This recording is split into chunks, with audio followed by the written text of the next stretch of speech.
Çin'in Xinhua Haber Ajansı'nda yer alan bir habere göre Doğu Türkistan'da yeni keşfedilen petrol rezervlerinin toplam miktarı son 5 yılda 700 milyon tonu aştı. Xinjiang Petrol Ofisi'nin son verilerine göre Jungar Havzası'nda son 5 yılda 737 milyon ton petrol rezervi bulundu. Bu da yeni petrol rezervlerinin ve tedarikinin büyümesini hızlandırırken Çin'in enerji kaynaklarıyla ilgili gerilimleri hafiflettiği ve enerji güvenliğini arttırdığı ileri sürüyor. Aynı zamanda Jungar Havzası'nın en önemli petrol ve doğal gaz kaynakları açısından Çin'in vazgeçilmez sahalarından biri olduğu ve toplam 11,8 milyar ton petrol ve gaz rezervine sahip olduğu öne sürülüyor. Kasım 2020 itibariyle bölgede 13,15 milyar ton petrol rezervi, doğalgaz kaynaklarının ise 171,9 milyar metreküpe ulaştığı belirtiliyor. Ayrıca Jungar Havzası'ndaki mevcut kapsamlı petrol ve gaz arama seviyesinin bu yıl 13,2 milyon tonun üzerinde bir artışla %26,6'ya ulaştığı ve 2025 yılına kadar petrol üretiminin 15,8 milyon tona ve doğalgaz kaynaklarının 18 milyon tona çıkarılmasının hedeflendiği kaydediliyor.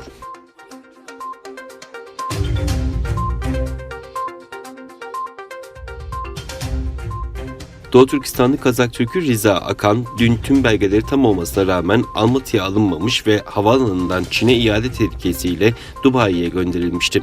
Kazak aktivistlerin girişimi sonrası Doğu Türkistanlı kadının yeniden Almatı'ya geri döndüğü bildirildi. Atayurt İnsan Hakları Derneği Türkiye temsilcisi Babüselam Okutan, Çin yönetiminin Doğu Türkistan'dan çıkan kişileri özellikle takip ettiğini vurguladı. Doğu Türkistan'da yalnızca Uygur Türkleri değil, tüm Türk halklarından Doğu Türkistanlılar, Çin yönetiminin yasa dışı bir şekilde toplama kampları zulmü ve baskısıyla karşı karşıya kalıyor. Çin'den Hong Kong, Malezya ve Dubai üzerinden bugün Almatı'ya gelen Kazak kökenli Riza Akan, Çin istihbaratının havaalanındaki faaliyetleri sonucu Dubai'ye geri gönderilmişti.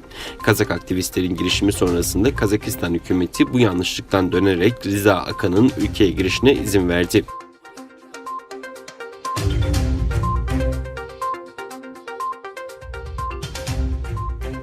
Doğu Türkistan'da uyguladığı asimilasyon politikalarıyla tepki çeken Çin'in teknoloji devi Huawei, Uygur Türklerini fişleyen yapay zekayı test etti.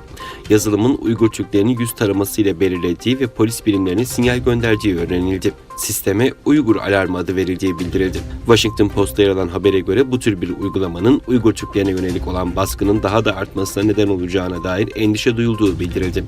Kamera sistemiyle takip edilen insanların yazılım sayesinde etnik kökenlerine göre ayrıldığı aktarıldı. Söz konusu durumun IPVM isimli araştırma kuruluşu tarafından araştırıldığı bildirildi. Dünyanın önde gelen teknoloji firmalarından biri olan Huawei için bir rapor hazırlandı. Raporda 2018 yılında yüz tanıma şirketi Megvii ile yüzleri tarayabilen yapay zeka sisteminin test edildiği aktarıldı. Sistem sayesinde kalabalık ortamda bireyin yaşı, cinsiyeti ve etnik kökeni belirlenebiliyor. Ancak IPVM'in araştırması Washington Post tarafından haberin duyurulmasından sonra söz konusu dosyanın siteden kaldırıldığı aktarıldı. Söz konusu yazılıma dair Huawei sözcüsü tarafından da onaylama geldi. Yapılan açıklamada çalışmanın sadece bir test olduğu ve gerçek dünyaya uygulanmayacağı bildirildi.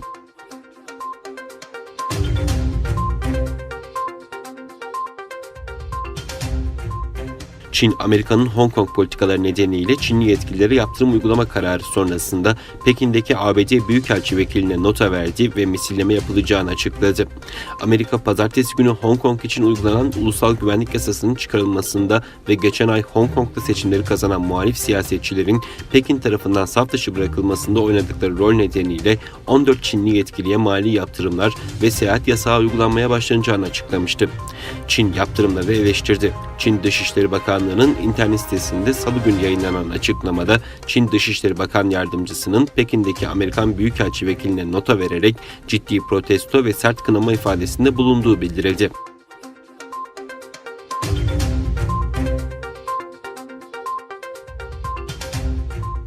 ABD Başkanı Trump, Çin virüsü aşısının kullanımında Amerikalılara öncelik verilmesine ve aşının daha sonra diğer ülkelere dağıtılmasına yönelik bir başkanlık kararnamesi imzaladı.